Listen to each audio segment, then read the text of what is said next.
You are listening to Proof Text, a Glossa House podcast exploring Scripture and all things related to it. New episodes are released daily.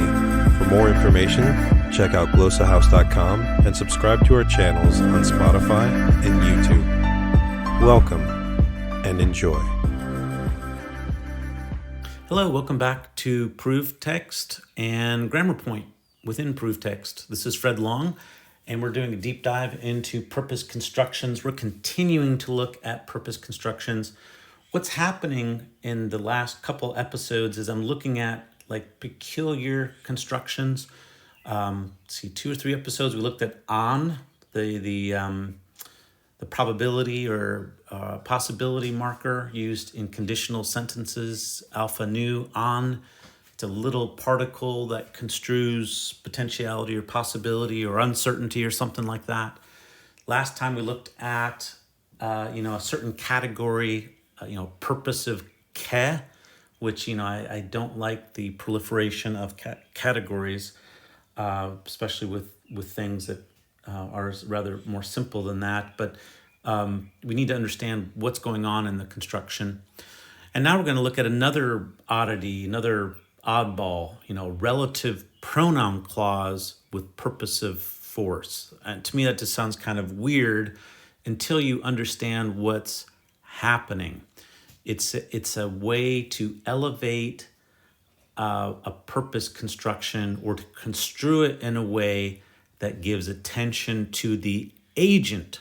That's all that it's doing. So there's some examples here. Mark 1:2. I am sending my messenger who will prepare your way. What this is doing is rather than having, I'm sending my messenger in order that he would prepare your way, using the os, the relative pronoun who, gives greater prominence to that messenger. So what's happening is this messenger has more prominence through use of this relative pronoun rather than using ina with the subjunctive for the purpose construction. So with os, you also are able to elevate the modal impact because you change from a subjunctive, ina with the subjunctive, to os, the relative pronoun with an indicative, and here future indicative.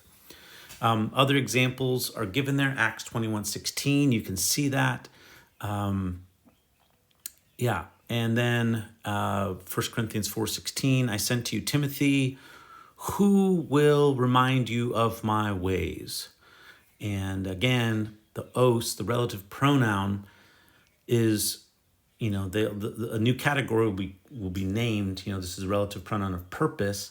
But what we need to understand is that it's an elevation and tweaking, changing of the purpose construction in order to construe it in a way that places stress on the agent.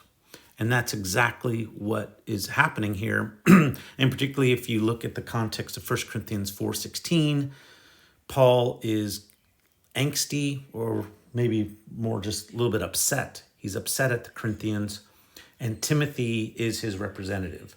And they seem, Timothy has a special place in Paul's heart, and he's trying to emphasize this important role that they need to respect, the Corinthians need to respect, that Timothy is going to have. All right. I hope you found this helpful, and look forward to having you listen to us next time. Thanks. Interested in growing your ancient language skills but not sure where to start? Glossa House can help.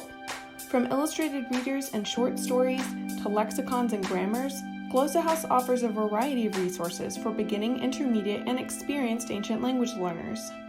Head to glossahouse.com today. Glossa House, language resources for the global community.